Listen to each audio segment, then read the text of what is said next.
बिस्मिल्लाहिर्रहमानिर्रहीम।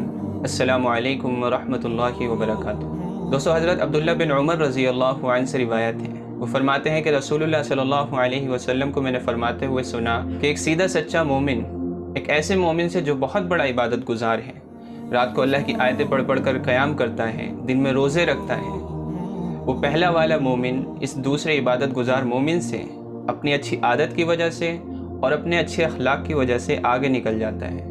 दोस्तों, बहुत सारी रिवायात हैं जिसमें ये बताया गया है कि एक अच्छे अखलाक वाला एक इबादत गुजार बंदे से आगे निकल जाता है। हज़रत आयशा रज़ी अल्लाहु अन्हा से रिवायत है और इसी तरह से बहुत सारे सहाबा से रिवायत है। तो दोस्तों, ऐसा क्यों है?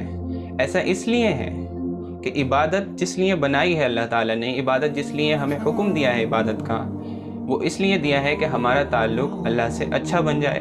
और जिस बंदे का ताल्लुक़ अल्लाह से अच्छा बन जाएगा तो उसके बारे में हम और आप क्या सोचते हैं कि उसके अखलाक कैसे होंगे? उसके अखलाक अच्छे ही होंगे, क्योंकि जो बंदा अल्लाह ताला से जुड़ जाता है उसके अखलाक अच्छे होना लाजमी हो जाता है, क्योंकि वो अल्लाह ताला के हुक्मों को मानता है।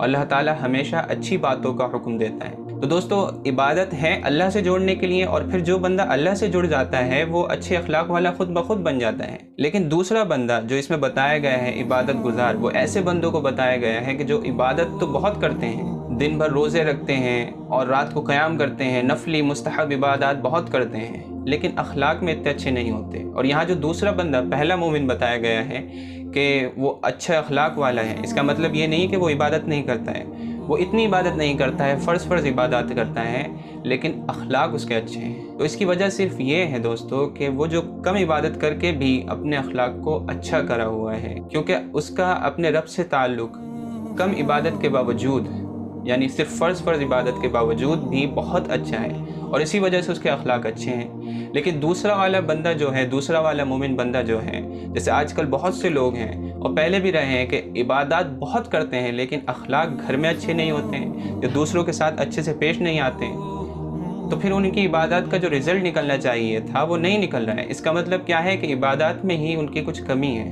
और इसकी वजह यही है कि कुछ ना कुछ कमी रह जा रही है। इसी वजह से ये जो कम इबादत करके भी इतनी अच्छी क्वालिटी की इबादत कर रहा है कि वो अखलाक उसके बना रही है, वो इबादत जो इबादत का मकसद है वो पूरा हो रहा है, लेकिन इधर ज़्यादा इबादत होने के बावजूद भी उसके जो अखलाक है वो दुरुस्त नहीं हो रहे हैं। यानी वो कम इबादत उसकी क्वालिटी में अच्छी है और इसकी ज़्यादा इबादत क्वालिटी में कम है, और अच्छे अखलाक भी एक इबादत है।